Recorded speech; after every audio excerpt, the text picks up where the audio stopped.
So if I have 3 and 3, it's fine, okay? Or if I can do 4 and 4, that's good, okay? But I'm going to come out. It's usually a 4-finger test. So what I'm going to do is I'm going to take it. I'm going to see if I can move him laterally.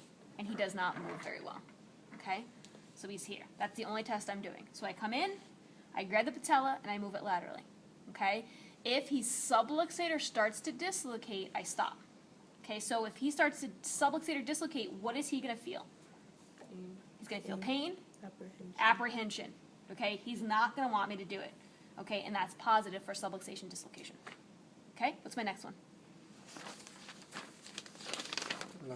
My Lockman. Okay, you can do it on the field. Okay, there's 2 different ways of doing it on the field.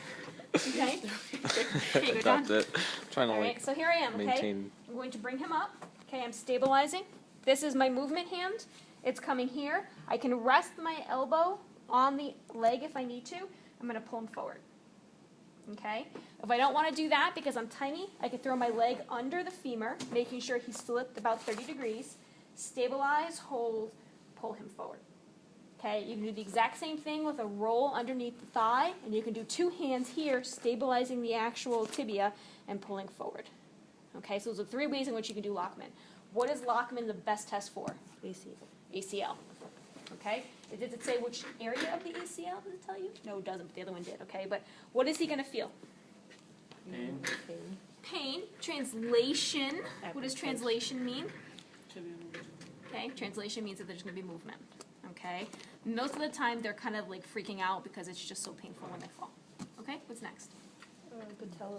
Patellar length. Okay, you could do the measurements if you want to. Okay, what I do is I find my tibial tuberosity. I'm going to find the base of my actual patella, so I'm going to feel his patella, but I'm not pushing on it because if I push on it, it's going to go north. Okay, it's going to go, superior. So I'm going to feel it, and here I am. So what I'm going to do is I'm going to measure that. Then I'm going to measure my actual patella, okay, and see if there's a change. If they're equal, they're neutral. If the patella is here, okay, and the tendon's long, it's patella alta. If the patella is here and the tendon's short, it's patella baja. Okay? So there's no other implication for it. It just sits where it sits. Okay? And you're just diagnosing where it sits. Okay? Next. Patella tap. Patella tap. Okay? So I'm here. Okay? 2 fingers come in the middle. I'm going to push him down. Okay? He moves a tiny bit, but not a lot. You will see people who have all kinds of swelling in this area call it a bollotal patella, B-A-L-L-O-T-A-B-L-E, bollotal patella. They also call it a tap test. So I pull it all together, and let's say that all the swelling comes to here. And if it does and I push it down, it's going to move a lot. Okay? That's positive. It means that we have swelling in the joint, we have effusion. Okay? Sometimes they'll get a little bit of discomfort because I'm squeezing it all together, but a lot of times it's not. They just know that it's very, very swollen at that point. Okay? Next. Clark signs. Clark sign, my favorite test. Now remember, for all of these, you have to make sure that the foot is off the end of the table, okay? Same idea for here, okay? I'm going to have him lay down flat for me. And the reason I do this, and I always stand to the side so that he doesn't hit me, okay? Here is his tendon, here is his patella, here's my quad tendon, and I'm putting a whole bunch of weight on it, right? I'm going to say, Mateus, do me a favor, can you tighten your quadricep muscles for me? Good. Do you have pain with that? Nope. Okay, relax. Okay, sit up. If I did that, the bottom of the patella, okay, is going to ride on that trochlea. If there's problems with the cartilage, it's going to give him pain and apprehension. And as soon as I know that's positive, he's going to be like, oh, like it hurts. Okay? Trust me, if it hurts, he's not going to want to do it again. Okay? So this is kind of how we were doing the drop home test for knee. Okay? We wait on this. Okay? We wait until the end. So that if we're going to really diagnose it, we don't want to lose the patient's trust. Okay, so we want to do this later on. Okay, the positive sign would be chondromalacia. That's my implication. Okay, we also diagnose that as patella femoral syndrome. Patella femoral syndrome is like a big area. Okay, but it is chondromalacia. It's a deterioration of the cartilage between the patella and the actual condyle and trochlea. Okay, next. Q angle. Q angle. Okay, I'm going to need you to lay back. Okay, normally I have my goniometer. I don't have it. It's over there. So what I'm going to do is I'm going to have him assist me. I'm going to say, Mateus, do me a favor. Can you put your hand up on your hip?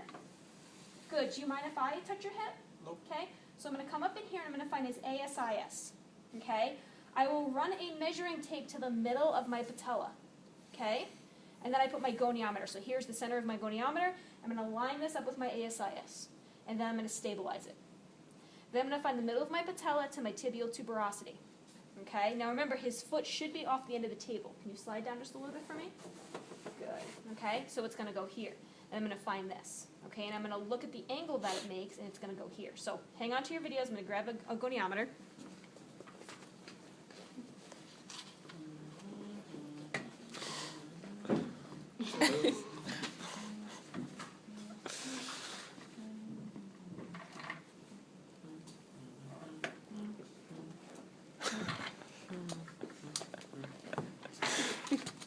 Are we ready, Mike? Yeah. Okay. So I'm going to find his ASIS, right? I'm going to say, do me a favor, can you put your finger right here for me? Good. Hold that tight to the middle of my patella. Okay, right here. Okay, if you want, I could put a dot on it. Okay? What I do is that's going to be my stable arm. Okay? So here is my stable arm. And once I know where it is, I'm going to put my hand on it. Okay? You can let go of that measuring tape now. I'm going to find his tibial tuberosity. Okay, I'm going to put that right in the middle. Okay, as I look at him, his Q angle, measure this a little bit better. Okay, right here, he is at 16 degrees. Okay, 16 degrees for a guy is good. Okay, so if we go up to the Q angle, which I know is up on the board somewhere. Where is it? Here, okay, normal is 13 to 18. Okay, mine does men and women. Okay, Jim's going to give you different numbers. Okay, he's going to give you ones for men and ones for women, so they're a little bit different. But for him, he's normal. Let's say I did it. Okay, I had my stable arm, and I'm working on somebody else, and my tibial tuberosity is all the way over here, which means that the tibia is externally rotated. Look at the measurement, okay? It's going to be up in the 30s. Anything higher than 18 says that I have an increased risk for damaging my ACL or damaging any of my knee issues. Okay, whether it's a strain, whether it's a meniscus, whether it's a ligament, doesn't make a difference. Okay, but that's my implication. Okay, next. Patella medial glide. So I'm going to have my medial glides. Okay. Okay, medial glides, what I typically do, there's two ways of doing it. Okay, if I want to move it medially, I can move it medially. But this is actually an active test. So I'm going to have him here, right? I'm going to put my hand here. I'm going to internally rotate. Okay, I'm going to push the patella medially. Okay, my other finger's here so he doesn't dislocate. And I'm just going to run him through range of motion. Remember, I don't have to go very, very high, okay, because of where he is. Okay, and I'm looking for a plica with this. Okay, he doesn't have any snapping here. He has a little snapping here.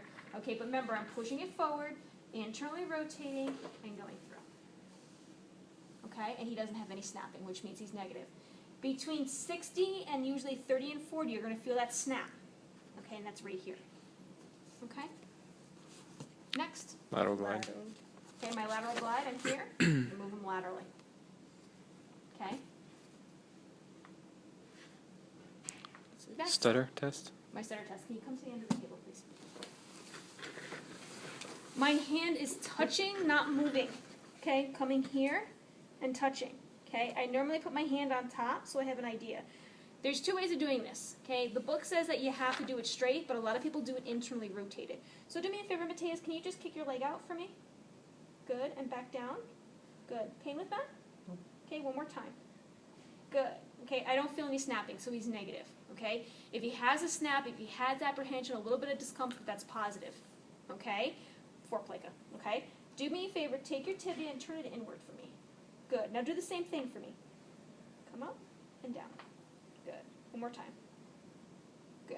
Okay, and again, nothing. Same idea. Okay, pain, apprehension, a snap. Okay, all indicative of a plica. Patella tilt. Patella tilt. So I got it. Okay, for my patella tilt, he has to be nice and relaxed. Okay, and so what I'm going to do is I'm going to take my hand, I'm going to push down on my patella. Okay, and I'm going to look here. Okay, does it come up? So I'm going to take my finger. Does my finger fit in there? And it doesn't. Okay, and I can do the same thing on the lateral side. Okay, I can push down and I can see if it comes up, and it doesn't. Okay, he's very stable.